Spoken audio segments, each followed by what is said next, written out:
የሞት መድኃኒት ሆኖ ስላገኘ መድኃኒታችን። ስለዚህ ዛሬ በአዲስ ኪዳን ታቦታችን ላይ የተጻፈው አልፋ ኦሜጋ የመጀመሪያውና የመጨረሻው ጉልበት ሁሉ ፊልጵስዩስ 2 ላይ ጉልበት ሁሉ ኢየሱስ ክርስቶስ ለሚለው ስም ይንበርከክ ይላል። እስቲ እኔ ጋር ጉልበት ሁሉ በሉ እስቲ። ኢየሱስ ክርስቶስ ለሚለው ስም ይንበርከክ። ጉልበት ሁሉ የሚንበረከክለት በሰማይም ያለው በምድርም ያለው ከምድርም በታች ያለው በባህር ያለው በባህር ውስጥም ያለው ሁሉ የሚሰግድለት ስም ነው። ከስም ሁሉ በላይ ይህን ስም የሚመስል ስም የለም። የሞት መድኃኒታችን ነው። ስለዚህ እንደ ኦሪቱ ጽላት እንደ ኦሪቱ ታቦት ከሞት ያላዳነ ሕግ ሳይሆን የተጻፈበት የሞት መድኃኒት የሆነ የአዲስ ኪዳኗ የቤተ ክርስቲያን የኃይል ምንጭ የሆነ የኃይል ምንጭ ሙታን የሚነሱበት ሕሙማን የሚፈወሱበት ከምንም በላይ የከበረውን በቤተ ክርስቲያናችን ይዘን ለከበረው ጌታ ሄደን ብርዱን ስናስታውስ እናድራለን። ለነገሩ ዘንድሮ ብርድ የለም፣ እግዚአብሔር ይመስገን። የዛሬ 2 ዓመት ነው መሰለ አስታውሰናል። ድንኳኑን እስኪቀደው ድረስ ጎርፉ እና የሆነ ሆኖ ወርደን የምናድረው ለዚህ ነው። ተግባብተናል። እኛ ወርደን የምናድረው ጌታ ከገሊላ አውራጃ አንስቶ ወደ ዮርዳኖስ ሄዶ በብርድ በስቃይ ለእኛ ሲል በእውነት ያን መከራውን ለማሰብ ውርደቱን ለማሰብ ፍቅሩን ለማሰብ ወርደን እናድራለን። ይሄ እንዲያውም አልፎ ተርፎ በዓለም ዙሪያ ይኸው የታወቀ ሆኖ በዓለም የታሪክ ሕግ ተመዝግቦልን ይኸው ኢትዮጵያ የሚያሰኛት ኢትዮጵያን ታሪካዊት ሀገር የሚያሰኛት ነገር ሁሉ በኢትዮጵያ ኦርቶዶክስ ቤተክርስቲያን ጉኛ ውስጥ ነው። እንደ በእውነት ደስ ሊል ይገባ ኢትዮጵያን የሚያሰኛት የመስቀሉን በዓል የወሰርን እንደሆነ ከክርስቶስ ደም ጋር የተገናኘ ነው። ታሪክ ሁሉ ደስ የሚል ወንጌል ነው ራሱ። ይሄን የጥምቀቱን ነገር የወሰርን እንደሆነ በእውነቱ ከምስጢረ ሥላሴ የበለጠ ምንም የለም። ምስጢረ ሥላሴ ሲገለጥበት በአጠቃላይ ስንባረክበት ከአምልኮ ጋር የተገናኘ ነው እና በአንድ ወንጭፍ 2 ወፍ፣ 1 የእሱን ፍቅር እንገልጣለን፣ ወንጌሉን እንመርበታለን። 2 በኢትዮጵያዊነታችን የኢትዮጵያዊነት መታወቂያችን አይዴንቲቲ። አሁን መስቀል አደባባይ ላይ አንድ ጊዜ የቢሊግራም ልጅ ተጋብዞ ሄዶ በፕሮቴስታንቶች መስቀል አደባባይን አጥለቅልቀውት ያያችሁ አጥለቅልቀውታል። ግን ፓስተሮች ሲታዩ ክራባቱ ነው፣ ሱፉ ነው፣ ጉልቻ የሚያህል የወርቅ መስቀል ቀለበት ነው። ሴቶቹም ምንም ያው እንደምታዩት ያያችሁት ነው። ምንድን ነው የተለየ ነገር? ለኢትዮጵያዊነት ምን ምልክት አለ? አሁን በዚያ ላይ እኔ እየነቀፍኩ አይደለም የነሱን፣ እነሱ መብታቸው ነው፣ ሃይማኖታቸው ነው። ግን በኢትዮጵያዊነት ማለት ነው ለኢትዮጵያዊነት ምልክትነት ምን አለ በዚያ ውስጥ? አንድም የለም እንዳየሁት ከሆነ እንኳን ሌላ ያ አስተርጓሚው እንኳን ራሱ ሲያስተረጉም የነጩን አክሰንት ዞር መከራሚ ሲቀበል ልባቸው ሳባቸው በአንድ ላይ የተፈጠረ ይመስላል እንቅስቃሴያቸው ሁሉ እና የነሱ የሚያስታውሰው የምዕራባውያንን ነው። የኛን እስኪ ተመልከቱ ይችን ቤተክርስቲያን ይኸው እነዚህን አባቶች እስኪ ስዩዋቸው። ይኸው ሁሉ እኮ የምታዩት ኮመርሻል እኮ ነው። ኮመርሻል ሰሞኑን ጃፓን ነበርኩኝ እና በቃ ጥያቄ በጥያቄ በልብሴ ምክንያት ጥያቄ በጥያቄ የት ነው የመጣው? እሱ የለበስከው ምንድን ነው? የሃይማኖት ምልክት ይመስላል። እንዴት ነው ማስረዳቱ ደከመኝ። ፓስተር በሆን ኖሮ ቀለበት ነው ያለ፣ ጉልቻ የሚያህል የወርቅ ቀለበት፣ ጎፈሬ ነው፣ ሱፍ ነው፣ ክራባት ነው፣ ምን ነው ይጠይቀኛል። ስለዚህ በዚያው ሃይማኖቴን አገሬን ሳስተዋውቅ ሰልብቼ መጣ። ይሄ ራሱ ለኢትዮጵያዊነት መታወቂያ ነው ማለት እና እዚህ ቤተክርስቲያን አሁን ለምሳሌ መስቀል አደባባይ ላይ ሰሞኑን መዝሙር አይታችኋል። የልደቱ ዋዜማ አይታችኋል አይደል? አለባበሱን እስኪ ተመልከቱት። እሺ እነዚያ ያልኳቸው ወንድሞቻችን ወገኖቻችን እንደዚያ ፕሮግራም አካሂደዋል በፊት። አሁን ደግሞ እዩት፣ እንደው መዝሙሩ ሌላውን ተውት፣ ልብሱ ብቻ ያ የሰማይ መላእክት ያው በአካለ ነፍስ ያሉ ቅዱሳንም ያን የመሰለ ልብስ ነው። መላእክትም ለቅዱሳን ሁሉ ሲገለጡ ነጭ ለብሰው ነው። ጌታም አሁን የሚታየው በነጭ ሽቦት ነው። በጣም የሚገርም ነው። ነጭ ነው ብዙ ጊዜና አሁን ያ አለባበሱ ብቻ አይበቃም። እንግዲህ ያ ሁሉማ እንግዲህ አሁን እንዳለባበሱ እኮ ውስጡ ባዶ እኮ ነው። እውነቱን ለምን እንዳለባበሱ አይደለም። አለባበሱ ደስ ይላል። ውስጡን ደግሞ ደስ እንዲል የሚያደርገው የሞተልን አምላክ መድኃኔዓለም ኢየሱስ ክርስቶስ እሱ ነው ደስ። ስለዚህ ያ ራሱ ተመልከቱ፣ ያ ራሱ ነገ ውሎ አድሮ ደግሞ ልክ ከመስቀል ከጥምቀት በላይ እንዲያውም እኛ ደብዝዘን የምንኖረው በልደቱ በዓል ነበር። ትንሣኤ እናከብራለን፣ መስቀል እናሳምረዋለን። ልደቱ ግን እንዲያውም እንደ በዓልም አይመስለን ነበር። አሁን ነው። አሁን የባስ ብሎ ታፍኖ ተዘንግቶ የኖረውን ያህል ነው መሰለኝ። አሁን በቃ ጥምቀቱንም መስቀሉንም ሳያልፎ አይቀርም ወደፊት እና የቤተ ክርስቲያናችን ጉዳይ ስናይ ማለት ነው ቀኖናዋን ስርዓቷን ስናይ በሃይማኖትነት ብቻ ሳይሆን በኢትዮጵያዊነት ኢትዮጵያን ታሪካዊት በማድረግ በኩል እውነትም በእውነቱ ኢትዮጵያ ሀገር ናት እንደሚሉት ባለስልጣኖቹ በእውነት ከልብ ያድርገው እንጂ እውነትም አገር ናት። እውነቱን ለመናገር በዚህ ደስ ሊለን ይገባል። እንደው ራሱ እንዲሁ ደስ አይላችሁም? እንደውም እኛ ሰንፈናል። የሎስ አንጀለስ ጋዜጠኞች በእውነት ከኛ ጋር መዋል ነበረባቸው። እንዴት እንደሆነ አላውቅም። ወደፊት መቼስ መበርታት ይኖርብናል። የሆነ ሆኖ አሁን የዛሬው ጥምቀትስ ለማህበራዊ ኑሯችን ምን ያስተምረናል? እችን ተናግሬ ጨርሳለሁ። የዛሬው የጥምቀት በዓላችን ለማህበራዊ ኑሯችን ምን ያስተምረናል? የሚያስተምረንን ነገር ልንገራችሁ። እንግዲህ አብ ወልድና መንፈስ ቅዱስን አልቦ ስራ እሰራለሁ ብሎ አያስበውም ጨርሶ። ወልድም አብና መንፈስ ቅዱስን አልቦ ስራ እሰራለሁ ብሎ በፍጹም አያስበውም። መንፈስ ቅዱስም አብና ወልድን አልቦ ስራ እሰራለሁ ብሎ በፍጹም አያስበውም፣ አያደርገውም፣ ሊፈጥርም አይችልም። ስለዚህ ከሥላሴ አሁን የምናየው ምንድን ነው? ትብብርን፣ ስምምነትን፣ ፍቅርን ነው የምናየው ከሥላሴ። እየተግባባን ነው። አብ ሲፈጥር ወልድን መንፈስ ቅዱስም አብረው፣ ወልድ ሲፈጥር አብን መንፈስ ቅዱስም ከወልድ ጋር፣ መንፈስ ቅዱስ ሲፈጥር አብ በልብነት ወልድ በቃልነት ከመንፈስ ቅዱስ ጋር አብሮ በህብረት በአንድነት የሆነ ነገር ነው ፍሬያማ የሚሆን። በስምምነት በመፋቀር በመተጋገዝ በመከባበር ሲሆን ነው ወገኖች፣ ሲሆን ነው ስራ የሚሰራ። ያዳመጣችሁ ነው። ለዚህ ነው ጌታ አንተ ውእቱ ወልድየ ዘአፈቅር ወኪያከ ሰመርኩ፣ ደስ የምሰኝብህ የምወድህ ልጄ አንተ ነህ አለ። አብ ወልድን ይወዳል፣ ወልድ አብን መንፈስ ቅዱስን ይወዳል፣ መንፈስ ቅዱስ አብ ወልድን ይወዳል። ስለዚህ እግዚአብሔር ፍቅር ነው የተባለ ለዚህ ነው። እግዚአብሔር ፍቅር ነው።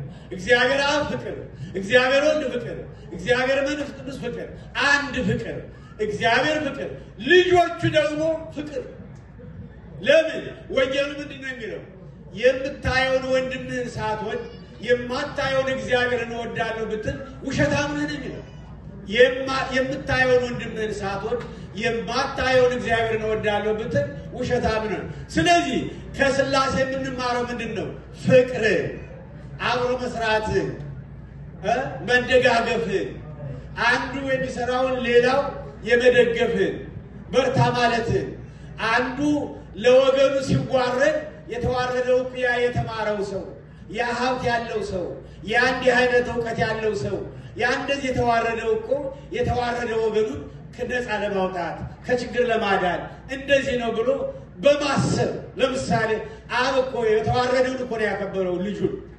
ስለዚህ በማህበራዊ ኑሯችን ከሥላሴ የምንማረው ወገኖቼ አንዳችን ከአንዳችን ተለይተን እናድጋለን ማለት ዘበት ነው፣ ውሸት ነው። ያምርብናል ማለት ውሸት ነው። ምሳሌ እንውሰድ፣ አሜሪካን እንውሰድ። አሜሪካ ከስላሴ በጣም ትልቅ ትምህርት ነው የተማሩ የመጀመሪያዎቹ አማኞች። ለምን? ትልቅ ትምህርት ነው። በመተባበር በህብረት በአንድነት በፍቅር ካልሆነ በቀር ይህን ዓለም መቋቋም እንደማይችሉ አስበው ሲያስቡ እግዚአብሔር መንፈስ ቅዱስ ረድቷቸው 50 ሀገር አንድ ሀገር ሆኖ ካሊፎርኒያ ብቻዬን ሳይል ብቻውን ስለማያምርበት፣ ቴክሳስ ብቻዬን ሳይል ሌላውን ብቻዬን ሳይል 50 ሀገር አንድ ሆነው ሰዎች ናቸውና ሙግት፣ ግጭት፣ የሀሳብ ልዩነት ይኖራል። እንደኛ በምላጭ በመሳብ ሳይሆን በቃል ጦርነት፣ በውይይት አንዱን አንዱ እያሳመነ አንዱን በድምፅ እያሸነፈ ይሄው 50 ሀገር ዓለምን ይመራሉ። የዓለም ገዢ ሆነዋል ማለት ይቻላል። አንዴ ከሰው ሀገር ሄዶ የሰውን ፕሬዝደንት አንጠልጥሎ ማምጣት ቀላል እንዳይመስላችሁ። ማንም ሊያደርገው አይችልም። ትክክል ነው አይደለም ሌላ ጉዳይ ነው። ግን ጉልበት ነው። አንድነት ጉልበት ነው። ለምሳሌ ካናዳን እንውሰድ። ይኸው ከስላሴ የተማሩት ተመልከቱ። አንድነት፣ ህብረት፣ መደጋገፍ፣ መተሳሰብ፣ አንድ ላይ መስራት የቱን ያህል ጀግና እንደሚያደርግ ካናዳን እንውሰድ። 7 ሀገሮች አንድ ላይ ሆነው። አውስትራሊያን እንውሰድ፣ ተመሳሳይ ነው። 7 ነው ስንት ሀገሮች አንድ ላይ ሆነው። እነዚያ እኮ መለያየት ይችሉ ነበር። መለያየት እንደማይጠቅም ስላወቁ አንድነት ብቻ እንደሚያዋጣ ስለሚያውቁ አንድነታቸው አኮራቸው። አንድነታቸው የዳቦ ጌታ እንዲሆኑ አደረጋቸው። ይኸው የአሜሪካ አንድነት የዓለምን ችግረኛ ሁሉ ሰብስቦ ይኸው ያንደላቀናል። እግዚአብሔር ይመስገን። እንደው የፕሬዝደንት ትራምፕን ልብ ያራራልን። እንደው አንዳንድ ነገሮች እናያለን። ለእኛም ቁጥጫ ይመስላል። ግድ የለም እንድናስተውል ነው። እግዚአብሔር መንፈስ ቅዱስ የእናንተ ጸሎት ደግሞ ልባቸውን ያራራዋል። ግድ የለም እና የሆነ ሆኖ ግን ዛሬ ዓለም መጠጊያ የሆነው አሜሪካ በመቻቻል በመደጋገፍ በመተሳሰብ አብሮ በመስራት ነው። አውሮፓ ብራቸውን አንድ አድርገዋል። ወገኖቼ ጃፓን ሄጄን የሰነበትኩኝ ይኸው በጂኦግራፊ በኢትዮጵያ ምድር አንጻር ስናይ የኢትዮጵያን ሩብ ነው የምታህለው ጃፓን። ጂኦግራፊዋ ዛሬ እድሜ ለጉግል ገብታችሁ የኢትዮጵያን ሩብ ነው የምታህል። በዛች የኢትዮጵያ ሩብ በምታህል ሀገር 123 ሚሊዮን በላይ ይኖራሉ። 123 ሚሊዮን ከኢትዮጵያ ሕዝብ ብዛት ጋር እኩል። እኛ 3/4 በመሬት እንበልጣለን። 1/4 መሬት ብቻ ነው ያለቻቸው እና በዛች 1/4 መሬት ወገኖች ተባብረው ስለሰሩ ስለተደጋገፉ አንዱ የአንዱን ሀሳብ ስለወሰደ ስለተፋቀሩ ስለተባበሩ ወገኖቼ መፈክራቸው ምንድን ነው? ጃፓን የነበራችሁ እርዱኝ፣ ወደፊት ስትጎበኙ ጠይቁ። ጃፓኖች መፈክራቸው ምንድን ነው? ሀገራችን ትንሽ ጠረጴዛችን ሙሉ። ያዳመጣችሁ ነው። ሀገራችን ትንሽ ጠረጴዛችን ሙሉ። እውነት ነው። ጠረጴዛቸው ሙሉ ነው። ለምን? ተባብረው ነው የሚሰሩ። ተባብረው ሰርተው አልፎ ተርፎ ተመልከቱ እንዴ በሁለተኛው ዓለም ጦርነትም እኮ አሜሪካን አስቸግረው ነበር። ያው እና ቻይናን እንውሰድ ለምሳሌ። ኮሙኒስት የሚባለው ቻይና እንኳን ተመልከቱ ወደ 400 ስንት ቋንቋዎች ጎሳዎች ያሉበት ሀገር ነው። አንድ ሆኖ ተባብሮ ተቻችሎ በመስራቱ ይሄው የአሜሪካ አበዳሪ አሜሪካ ስንት ትሪሊየን ዶላር ብድር አለባት ከቻይና።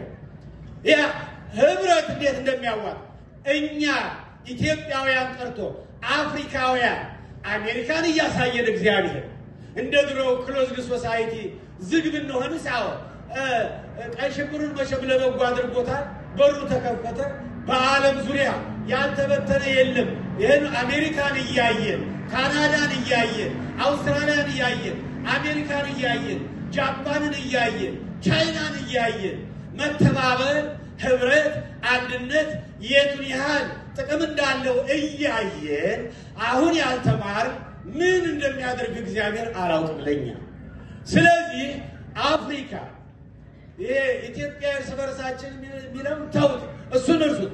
አፍሪካ ጠቅላላ አፍሪካውያን እንደ አሜሪካ፣ እንደ ካናዳ፣ እንደ አውስትራሊያ፣ እንደ ሌሎች አንድ ሆነን አፍሪካውያን መመከት ካልቻል፣ ማደግ ካልቻል እግዚአብሔር ያ የገብረ አካሄድ አንዲት ዲናር ቀምቶ እኮ 5 ተሰጥቶት 10 ላደረገው ነው የሰጠው። እግዚአብሔር አይቶ አሳልፎ አይሰጥም አይባልም። እንዲያውም ለኢትዮጵያ ቅርብ የሆኑ ያደጉ ሀገሮች አሉ። ምን ይላሉ መሰላችሁ? አፍሪካ እኮ ለኛ የወደፊት የምግብ ጠረጴዛ ናት፣ የልጆቻችን የምግብ ጠረጴዛ ናት ለወደፊት አፍሪካ። ስለዚህ አሁን ተባብረን አንድ ካልሆን እግዚአብሔርን ማማረር አንችልም እና ስለዚህ የሚጠቅመን አንድነታችን ነው። አሁን ለምሳሌ በዚህ ይኸው ወደ 30 ዓመት ሊሆነን ነው። አንድ ባንሆን፣ ባንተባበር፣ ባንተሳሰብ፣ ባንፋቀር ይሄ በገንዘብ የማይተመን ይህን ያህል 30 ዓመት ሙሉ አንድ ላይ ሆኖ እግዚአብሔርን ማክበር፣ የሀገርን ታሪክ ማስታወስ፣ ለልጆቻችን መልካም እርስ ማውረስ ማን ያደርገው ነበር? አንድ ባንሆን ኖሮ። ስለዚህ አሁንም ከተባበር አንድ ከሆን በየዓመቱ 150 ሺህ ዶላር 140 ሺህ ዶላር ዝም ብለን እየጣልን ከምንኖር ሞርጌጅ ከፍለን ጨርሰን ለልጆቻችን እስካሁን ነፃ መሬት አስረክበን ነበር። የሆነ ሆኖ አሁንም አልመሸም ቀኑ።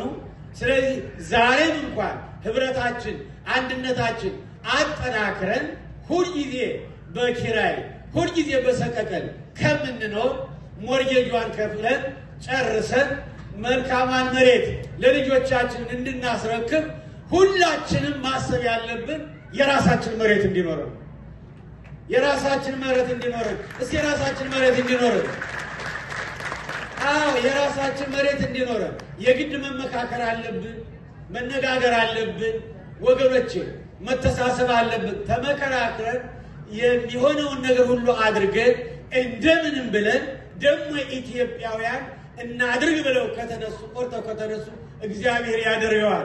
የ8 ሚሊዮን ዶላር መሬት እንኳን ይኸው ገዳም ገዝቶ ለኢትዮጵያ ሕዝብ እንኳን ይቺ 2 ሚሊዮን ማትሞላ እንትን ማንላል። ስለዚህ መቼም ሎስ አንጀለስ ላይ በጣም ትንሽ ይከብዳል። ከሎስ አንጀለስ ወጣ ብላ ትንሽ ደህና መሬት እንድናገኝ ሁላችን ማሰብ አለብን። ዛሬ ራሱ ድሮ የድንግል ማርያም የቅድስት ማርያም እንደዚህ በተራ በምናደርግበት ጊዜ ውድድር ስለነበረ አሁን እነሱም ደከመናልና ሀገረ ስብከቱ እስኪ እኔ ልሞክረው ብሎ ወሰደው እና አንዲት እናት አስታውሳለሁ እንዴ ያ እንትን በየቤተ ክርስቲያኑ ቲኬት ይሸጥ እንትን ምናምን ሲባል ይሄ ሀገረ ስብከቱ የሚባል ሰውዬ ምንድነው ራሱን አይችልም እንዴ? ራሱን ችሏል አልተባለም ወይ? ምክንያቱም እንዳንድ ሰው ነው የሚመስላቸው። ሀገረ ስብከት ማለት እኮ የአጥቢያዎች ህብረት ማለት ነው። የቤተ ክርስቲያኖች ህብረት ማለት ነው። ሀገረ ስብከት ማለት የቤተ ክርስቲያኖች አንድነት ማለት ነው። ስለዚህ አንድ ሆነን ወገኖች ወደፊት ስናከብር በምን መልክ ማክበር እንዳለብን በምክክር ምን ጨርሰው ምን ወስነው ነው። ግን መቅረት የለበትም። የኛ የሞት ሞት ማለት ይሄን የመሰለ ክብር ከቀረበ፣ ይሄን የመሰለ ጸጋ ከቀረበ፣ ቆማችሁ እየሄዳችሁ ቆመን እየሄድ ይሄ ነገር ከቀረ የሞት ሞት ነው እና ወመጻ ቃል እምሰማይ ዘይብል አንተ ውእቱ ወልዴ ዘአፈቅር። ከሰማይ መቼስ ያ ቃል መጣ፣ የምወድህ ልጄ አንተ ነህ የሚለው ቃል ለእኛም ነው። እግዚአብሔር በቸርነቱ አሁንም የምወዳችሁ ልጆቼ ይበለን። እሱ በሞተልን በልጁ በኩል የምወዳችሁ ልጆቼ ይበለን። እግዚአብሔር ለዘላለሙ ይውደደን። እስከ ሞት የወደደን አምላክ አሁንም ቢሆን እስከ ዘላለሙ ይውደደን። የዛሬ ዓመት በሰላም ያድርሰን። እግዚአብሔር ይባርካችሁ፣ ይባርከን። ለዛሬ ዝላይ ይወጣል።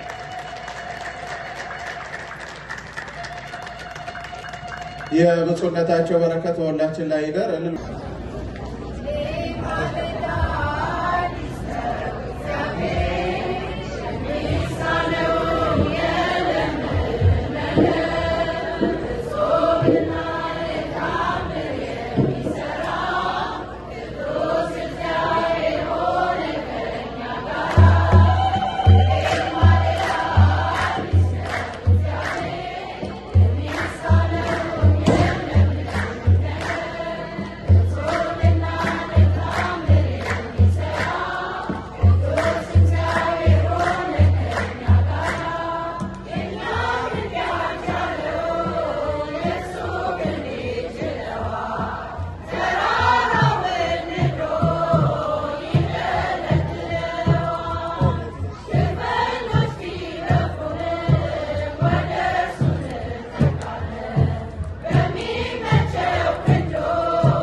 እግዚአብሔር አምላካችን ሆይ ስላደረግልን ስለምታደርግልን ምሕረትና ቸርነት ሁሉ ክብር ምስጋና ለዘላለም ላንተ ይሁን። አምላካችን ሆይ ፍጥረታት ይገዙልሃል፣ ሰማያትን ተከፍተዋል። እኛን ግን ነፃ ፈቃዳችን አንተ ታከብራለህ። ያለ ነፃ ፈቃዳችን አምላካችን ሆይ ምንም ነገር እንድከፍት ከፍተህም አትገባም። በደጅ ቆሜ አንኳኳለሁ የሚከፍትልኝ ባገኝ እገባለሁ ያልክ አምላክ ነህ።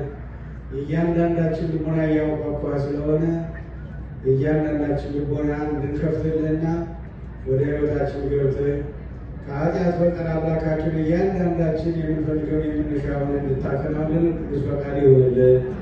ይቅር በለን፣ ማረን፣ ራራልን። በወላዲተ አምላክ በድንግል ማርያም በቅዱሳን ነቢያት፣ ሐዋርያት፣ ጻድቃን፣ ሰማዕታት በመቶቹ የተማጽነንብሃል።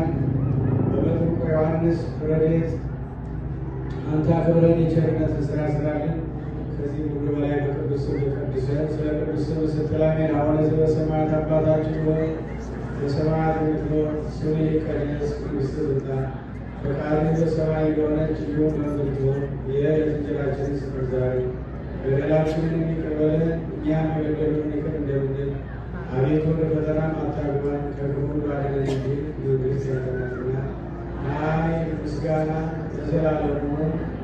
በቤታችን ቅድስት ድንግል ማርያም ሆይ በመልአኩ በቅዱስ ገብርኤል ሰላምታ ሰላም እንልሻለን። በሐሳብሽ ድንግል ነሽ፣ በሥጋሽም ድንግል ነሽ። የአሸናፊ እግዚአብሔር እናት ሆይ ሰላምታ አንቺ ይገባሻል። ከሴቶች ሁሉ ተለይተሽ አንቺ የተባረክሽ ነሽ፣ ከማኅፀንሽ ፍሬ የተባረከ ነው። ጸጋን የተመላሽ ሆይ ደስ ይበልሽ፣ እግዚአብሔር ከአንቺ ጋር ነውና ከተወደደው ልጅሽ ከጌታችን ከመድኃኒታችን ከኢየሱስ ክርስቶስ ዘንድ ይቅርታን ለምኝልን ኃጢአታችን ያስተሰርይልን ዘንድ ለዘላለሙ አሜን። ጊዜ ኢየሱስ ክርስቶስ ሥጋ ኃጢአት የማርያት ሁሉ ዝውጠት የማይሰራ ኃጢአት እግዚአብሔር ይባርካችሁ። ምግቡንም የምትመገቡትን ይባርክላችሁ።